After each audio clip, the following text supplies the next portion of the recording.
Okay, tell me what you're doing. Well, it's not charged, but this is a process of divination. And how is it charged, though? Tell me how you charge it. No, how would you normally charge it?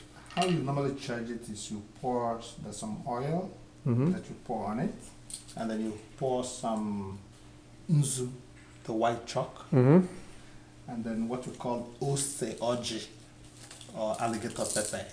And the ose oji are typically little nuts like that. Okay.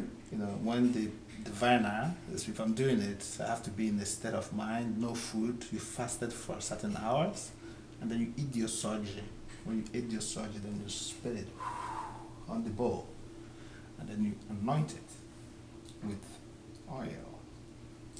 And then you place the intention of the client under the bowl.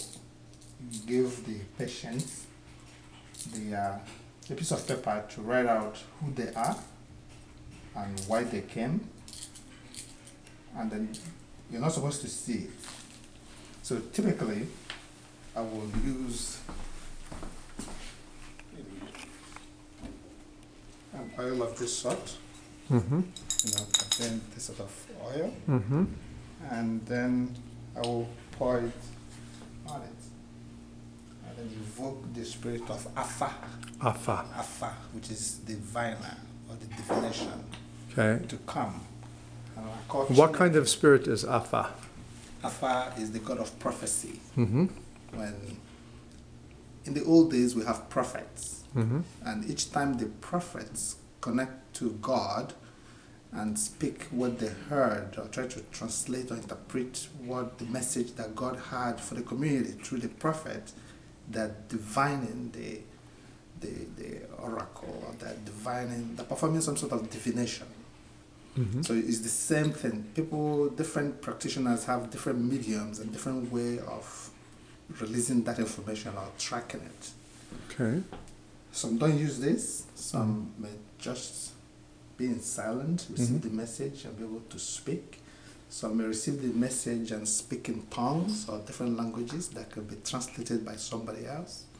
But in this case, once this is prepared and charged, you may have like 16 shall use this nzu to anoint it.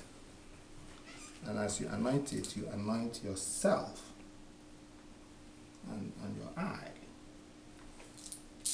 And then the 16 shells are usually 8 males and 8 female shells, so that there will be balance. And then you ask questions. First of all, you ask questions about yourself, the diviner, and then the patient. But when the patients will have to write who they are, what they want, you place it under there. You don't see it, though. You don't see it. You don't see it, but they place it on the divination board. Yes. Okay. And then to really know if you know what you're doing is to be able to translate what they wrote through the question asking. You have to be able to interpret or translate what their needs are without them telling you. So you get these shells and then you offer prayer onto it, and then you ask the questions to the patients. And then you ask, not to the patients, you then ask the spirit, what is the problem of this person? Why did they come? And then as you throw it down, you begin to read kind of try to translate what the shells are saying. In some cases, if it's a situation of health, where you see this section as the head, and this section could be the chest area, your side, and your leg, and then as you throw this, and the shells will fall at certain parts of the body, and as you begin to ask or translate this, you begin to find out where problems are. Okay? If it's a situation of blessing, as you can see, this, this, if you retranslate this into a different way, you see that this looks like a star. Okay? You see like an X. And that X becomes the name of Chineke, or Chukwu. And then this ask also help translate the self. When you look, you see this abundance of blessings coming from above. You see the same blessings coming from below. You see the same blessings coming from east, east, west, north, and south. So you see them coming together. And then you want the patient's health or wellness to be centered. So as you're throwing this and asking questions, and if it's scattered, I'm kind of giving preliminary because you don't really, if it's scattered the whole place, then you begin to translate what is going on in the person's body. And then as you understand what is going on in their body, you then could ask what sort of treatment they may need, and you get an idea. That helps you know whether you're going to use this sort of process to get into their body, whether it's going to be their T1, 2, 3, I have to do some tapping, it's going to be in their arm, or is this something, anger, rage, whatever is embodied in the stomach. But this is probably scary for a lot of people, so we devise something like this. Some sort of Western translation of this guy. Okay. So when you bring this into hospital or clinic, right, people feel more relaxed. Right. But when they see something like that, and what is this called with the nails in it? you call it Nkundi or na uchie. Say it again. Na uchie. Okay, and what does that translate into? Would be a translation? Na means father. Father. Or the father of fathers, or the Father of medicine. Father of medicine. Yeah. Okay. And basically the same system is what is aligned here. And then it depends on where the tapping or the problem is. You have to mostly use this when you're doing a distance healing. The person can be in Florida, California, and you can send a message by tapping this magnetic spots, which aligns with your body membrane, and use a magnetic metal. Just something like this. And see.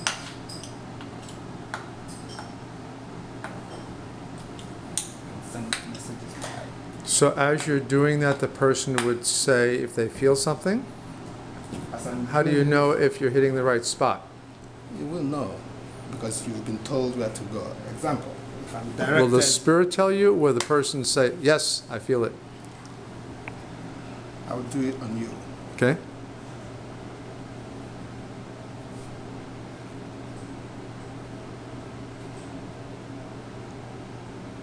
Okay. This is an experiment, for example.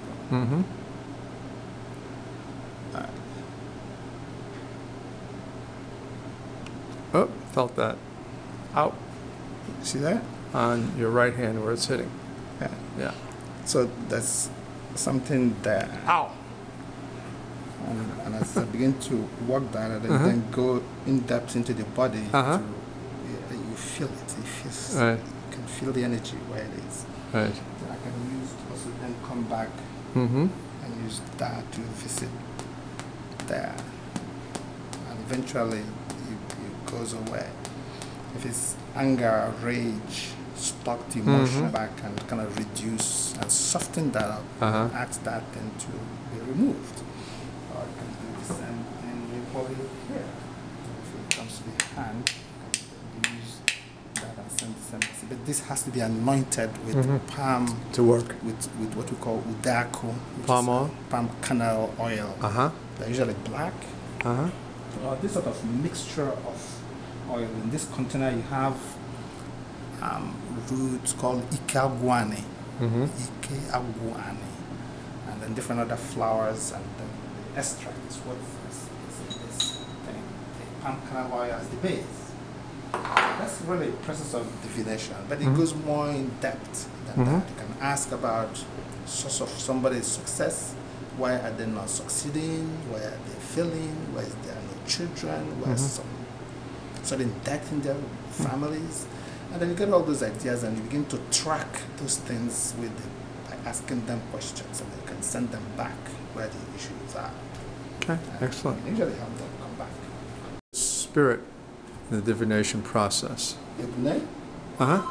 Well, this is Go. all right. Ebune is the spirit of the ram. Mm-hmm. It deals with release, letting go, and giving. So when this is to be used, the performer, or if I'm gonna use it, I have to go into fasting for probably 14 to 21 days to prepare myself to go in it. And then you can see traces of the white chalk. This will be anointed each during those times of fasting. There's oil, water, salt that is sprayed on it, and charging it to be able to provide blessing or heal or translate or see better what the situation might be. And as you're doing that, you're also enacting the tortoise, what we call mbekuawu. We believe that when people are not succeeding in their life, they have a spirit of distraction called awu. And when awu bestows on somebody, it scatters their mind, it doesn't help them focus and concentrate. You can see them when they take steps to achieve success. When they're about to achieve their success, something comes and knocks it down, and they start all over again. Or they go to so many interviews when the person's about to be hired in a job. You may do something and something comes up and disrupt the whole process, and the person starts all over again. So when this is prepared and charged, then the dancer goes into it. And then when you're in it, this thing takes over your body. Then you can begin to see people differently, that they have some sort of smoke all over their body or cloud. You can see spots with different colors, and then the mask can go there and touch it, or use this wang and collect those things and remove it from them. So there are different ways that the mask can perform. It can also come to enforce law or certain moral values in the community. But the idea of a bune is to be of service, to give, to serve, to find out what is it that you have to give. Just like when Jesus was born, Jesus is believed to be the Lamb of God. So he came to give of himself. Abraham also had the same situation when he wanted to offer Isaac, and he was given a ram. So that ram is what this sort of, that service to give and replenish. That's what it's all about. But during divination, it can also be used by a priest who knows how to manage the energy in the ram. This comes out every spring here in Portland, and we use it for our ram parade or the procession of the ram. And it goes on and goes on. This came from Ikuga, who is also a prophet. So his grandchildren were not able to manage the mask, and then it was transferred to me. Mm-hmm. And then we went through the process of the initiation. So what village was this? Aboji village. Aboji? Aboji village Oba. Uh-huh. Yes. And it was used by Chief Ikuga, who is also a shepherd, because he has a lot of cattle and sheep and things like that. But it has to go to somebody who has that ability to endure delays in success, and who has patience to wait. Mm-hmm. And that's the story. Energy, because it's got the horns are usually a symbol of strength. Mm-hmm. And this is a container where the divination process or implements can be placed, or water or oil can be placed here, and you can use that to anoint people. This is used mostly to help clear issues of infertility. You know, when the woman cannot conceive, they can come here, and this can be prepared for what we call omumu. These are placed in oku omumu, but it has the same the same ram energy to be able to give. And the way it works is, and as you can see, you may not see anything, but when this is properly activated, then this is turned to face the mother, and that is turned to face the mom. And then the spirit child will then be invoked, and the woman will have a process, a certain prayer that they have to go through. This is not going to give you a child, but it helps you restore faith. It helps that person to connect to the source of faith, the fertility in them without distraction. And then the prayer is really what brings this familiar child, or the spirit child, to the patient. And what is the name of that object, the divination object that you're holding? This is called ite. Ite. Ite awu. Ite awu. Awu, spelled A-G-W. This is a fertilized egg, Uh-huh. in the sense that it has life in it. Mm-hmm. And it's an egg that can produce a chicken. Mm-hmm. And what we do with it is, you have to, if it's an issue of pain, you're gonna offer prayer into this life into the life that is inside the egg. Mm-hmm. And then you ask that God will use that life to pull whatever is in the human body into the egg. Mm-hmm. So the patient is to hold this egg and then use his or her mind and journey into his or her body to where the pain is. Mm-hmm. And then we use their mind to gather the pain and push the pain with their mind through their hands. And then the practitioner will pull. The patient is pushing, the practitioner is pulling, and then pushing them back into the egg. Mm-hmm. Okay? Mm-hmm. And then this exchange can be done 3 times or so, or maybe different sessions, depends on the intensity of the pain. Mm-hmm. And then this egg is then sealed. Whatever gateways in this egg will be sealed, contained, Mm-hmm. or cursed, or put a spell on it. Mm-hmm. Whatever is in it, never to come back.